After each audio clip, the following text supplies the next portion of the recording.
शीत विदा लेकर बसंत आ रहा है। सामने ही होली का दिन है। शनिवार और रविवार मिलाकर 3 दिनों की छुट्टी। फिर नवीन को हरिदेवपुर स्कूल में ज्वाइन करना होगा।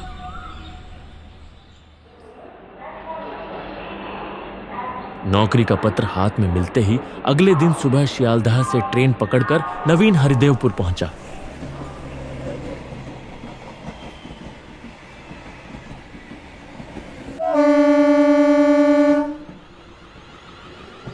स्टेशन पर उतरते ही उसके सामने जैसे प्रकृति ने एक नया पन्ना खोल दिया।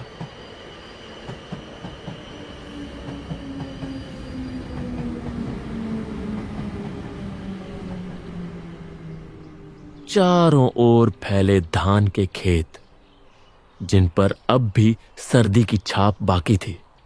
सरसों के खेतों में पीले फूल जैसे सिर हिलाकर उसका स्वागत कर रहे थे। ओस से भीगी हुई मिट्टी और आसपास से आती एक अनोखी मनमोहक खुशबू।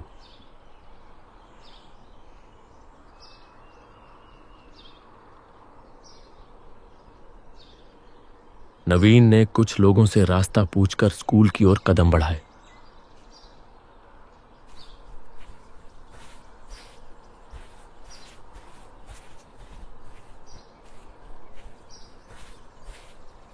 रास्ते के बड़े बांस के झुरमुट को दाईं ओर छोड़ते ही लाल रंग का स्कूल भवन सड़क के अंत में गर्व से सिर उठाए खड़ा था। स्कूल के सामने एक विशाल तालाब था, पीछे आम और कटहल का बागान। स्कूल में छुट्टी थी, कोई नहीं था। सिर्फ दरबान पराण से मुलाकात हुई। घर किराए पर लेने की बात सुनकर पराण ने कहा, गांव में कौन किराया देगा सर, सब अपने ही घर में रहते हैं।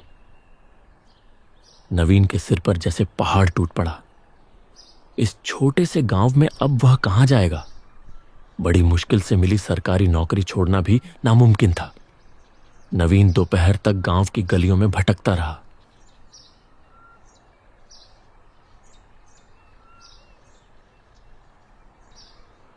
शाम होते होते थककर वापस स्कूल लौट आया। खिड़की के बाहर गुलाल रंग का सूरज डूब रहा था। कुछ देर तक उस ओर देखते ही नवीन की आंखें चमक उठीं। उसके सामने स्कूल के पीछे एक छोटा सा मिट्टी का घर था। आंगन में सूखे पत्तों का ढेर। देखकर ही लग रहा था कि वहां कोई नहीं रहता। स्कूल की बरामदे के एक कोने में पराण बैठा था। नवीन को उस ओर बढ़ते देख पराण बोला, वह घर अच्छा नहीं है, वहां आप नहीं रह पाओगे। क्यों? हफ्ते भर के लिए व्यवस्था कर दो, उसके बाद मैं कहीं और घर ढूंढ लूंगा। असल में हरिदेवपुर से नवीन के रहने की जगह 12 की दूरी करीब 2.5 घंटे की थी। रोज ट्रेन से इतना लंबा सफर करना मुमकिन नहीं था, इसलिए स्कूल के आसपास ही कोई घर खोजना जरूरी था। नए मास्टर की हालत देखकर पराण ने कुछ देर सिर खुजलाया और फिर बोला, वो नीरेन मास्टर का घर है, लेकिन क्या? बहुत साल पहले नीरेन मास्टर अपनी बेटी के साथ उस घर में रहते थे, लेकिन अब वहाँ कोई नहीं रहता, पूरी तरह से वीरान है। उस घर के रहने वाले कहाँ गए, यह बात पराण ने किसी भी तरह साफ नहीं बताई।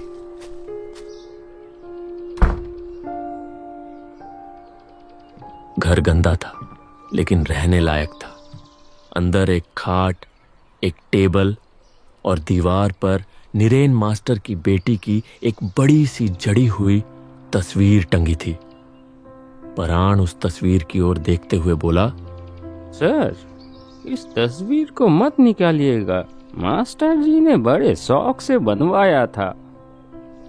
नवीन ने सिर हिलाया। आसपास थोड़ा घूमकर उसने कहा, कुछ? परान, क्या तुम इसे साफ कर दोगे? कुछ पैसे रख लो। लेकिन पराण की नजर उसके हाथ में पकड़े 100 रुपए के नोट पर थी। लालच रोक नहीं सका और दिन रहते ही उसने पूरा घर साफ कर दिया।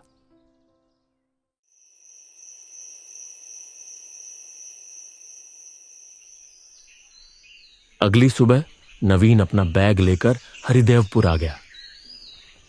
सारा दिन घर व्यवस्थित करने में बीत गया। शाम से बारिश शुरू हो गई। ज्यादा तेज नहीं, लेकिन रुक रुक कर टपक रही थी। रात में खाना बनाते समय नवीन को किसी की चीख सुनाई दी। आवाज जैसे सामने वाले कमरे से आ रही थी।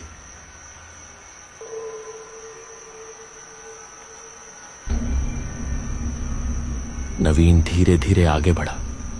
हैरिकेन की रोशनी में उसने उस तस्वीर की ओर देखा। जब पहली बार देखा था तब यह सामान्य लगी थी, मगर अब उसमें कुछ अजीब लग रहा था। मन का वहम होगा, यह सोचकर नवीन ने खाना खत्म किया और पास के कमरे में जाकर सो गया। सर्द रात, बारिश की आवाज और उसके साथ जुड़ गया किसी लड़की की चीख का गूंजता स्वर। नवीन ने बहुत कोशिश की, लेकिन उस आवाज का स्रोत वह खोज नहीं सका। नवीन को लग रहा था कि लड़की उसके दिमाग के अंदर बैठकर चीख रही है। उसने तकिया कानों पर दबाकर किसी तरह लेटने की कोशिश की। कुछ देर बाद जब आवाज थम गई तो वह गहरी नींद में सो गया।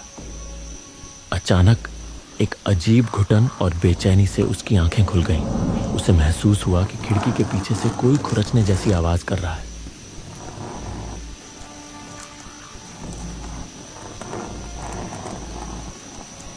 शोर इतना असहज था कि नवीन खाट पर जड़वत बैठ गया। लकड़ी की खिड़की पर अब भी साफ साफ खरोंचने की आवाज आ रही थी। खाट पर बैठे बैठे ही कांपती आवाज में उसने पूछा, कौन? खरोंचने की आवाज कुछ सेकंड के लिए रुकी, लेकिन फिर पहले से भी तेज हो गई।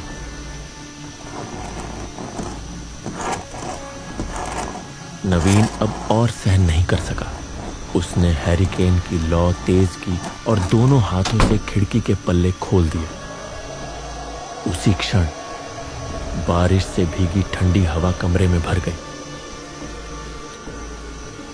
उसे महसूस हुआ कि किसी ने हैरिकेन के कांच को दोनों हाथों से कसकर पकड़ लिया।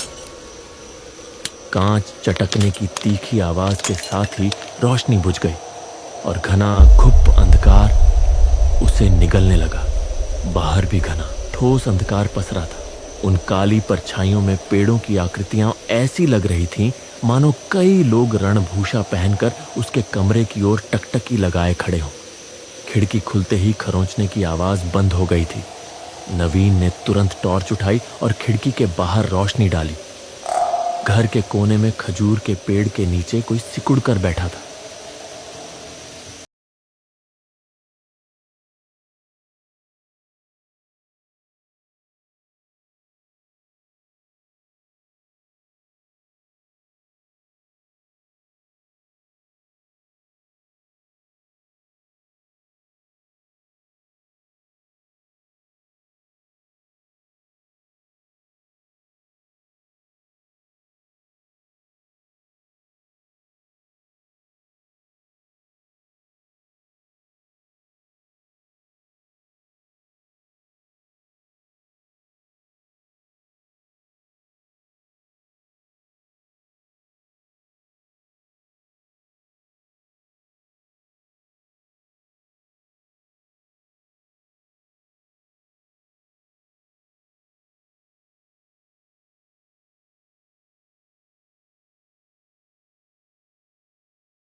वह उसी भयानक हंसी के साथ नवीन की ओर देख रही थी। उसकी हड्डी जैसी सफेद पतली उंगलियां आगे बढ़ रही थी, जैसे उसे बुला रही हो।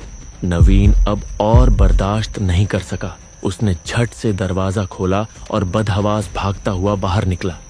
बाहर आते ही उसने देखा पराण हाथ में हैरिकेन लिए खड़ा था। क्या? नवीन हैरान होकर पराण की ओर देखता रहा। नीरेन मास्टर की बेटी उस तरफ। उसके होंठ कांप रहे थे, लेकिन आवाज नहीं निकल रही थी, जैसे उसकी जुबान लोहे की बनी हो। खिड़की के बाहर उस लड़की को देखा।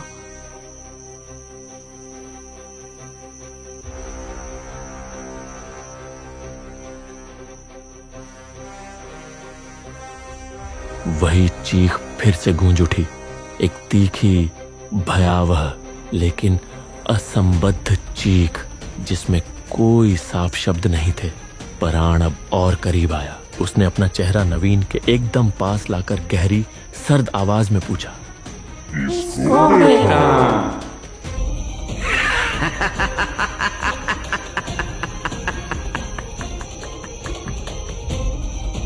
राण यह कहकर एक भयानक विकृत हंसी हंस पड़ा। नवीन की आंखों के सामने पराण का चेहरा अचानक मुड़ने मरोड़ने लगा और देखते ही देखते उसका चेहरा बिल्कुल उसी लड़की जैसा हो गया। নবীন আর সহ্য করতে পারল না। अब नवीन के लिए यह सब सहना नामुमकिन था। নবীন আর সহ্য वह করতে पानी और পারল না। कीचड़ के बीच पागलों की तरह भागने लगा। थोड़ा दौड़ने के बाद नवीन किसी चीज से ठोकर खाकर जमीन पर गिर पड़ा। उसकी आंखों के आगे अंधेरा छा गया और वह बेहोश हो गया। अगली सुबह जब नवीन को होश आया, तब सूरज आकाश के बीचों बीच चमक रहा था। पराण उसके चेहरे के ऊपर झुका हुआ था। नवीन ने देखा वह अब भी कीचड़ और गीली मिट्टी से सना हुआ था। परान, कल रात तुम उस घर में आए थे? नहीं तो साहब। क्यों, कुछ देखा आपने? नवीन ने सारी घटना पराण को बता दी। सुनते ही पराण थककर जमीन पर बैठ गया। ये बहुत साल पहले की बात है। इस स्कूल के प्रधान शिक्षक थे नीरेन साहा। उनकी पत्नी की अचानक मौत हो गई थी, सिर्फ 3 दिन की बुखार में। लड़की तब बहुत छोटी थी, लेकिन वह सामान्य नहीं थी। मास्टर साहब ने उसे ठीक करने के लिए कई डॉक्टरों को दिखाया, लेकिन कोई इलाज नहीं मिला। अपनी बेटी की देखभाल कैसे करेंगे, यह सोचकर वह बहुत परेशान रहने लगे। आखिरकार उन्होंने गांव के प्रधान से विनती करके स्कूल के पीछे की जमीन खरीद ली और वहां एक छोटा सा घर बनवाया। वहां उन्होंने अपनी बेटी को एक कमरे में बंद कर दिया। सुबह स्कूल आते वक्त वह कमरे को ताला लगा देते और सारा दिन पढ़ाते। उस दिन स्कूल निरीक्षण के लिए बाहर से किसी के आने की बात थी। सरगलती से ताला लगाए बिना ही स्कूल चले गए। लड़की ने दरवाजा खुला पाया और बाहर निकल गई, और फिर वह पीछे वाले तालाब तक चली गई। 2 दिन बाद उसकी लाश पानी में तैरती मिली। इसके बाद मास्टर साहब जैसे पागल हो गए थे। कोलकाता जाकर उन्होंने अपनी बेटी की एक बड़ी तस्वीर बनवाई और फिर दिन भर उसी तस्वीर के सामने बैठे रहते और बुदबुदाते रहते। गांव के लोग खाना देते तो खा लेते, नहीं तो भूखे ही रह जाते। एक सुबह गांव वालों ने देखा कि घर का दरवाजा खुला हुआ है। सभी ने सोचा कि शायद वह पागल आदमी कहीं चला गया होगा, लेकिन कुछ दिनों बाद उनकी लाश भी उसी तालाब में तैरती मिली। तब से वह घर वीरान पड़ा है।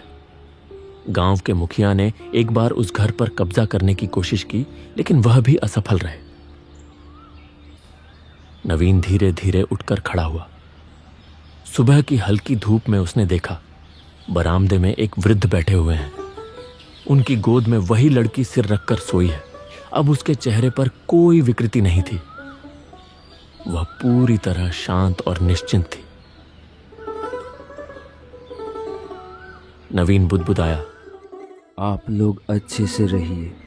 बेटी को लेकर शांति से रहिए। अब मैं आपको परेशान नहीं करूँगा। आखिरकार वह अपने पिता की गोद में लौट आई।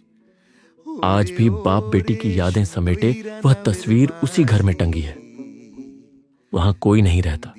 नरेन मास्टर की बेटी किसी को वहां रहने नहीं देती। আমি যেন জানি মাঝিরে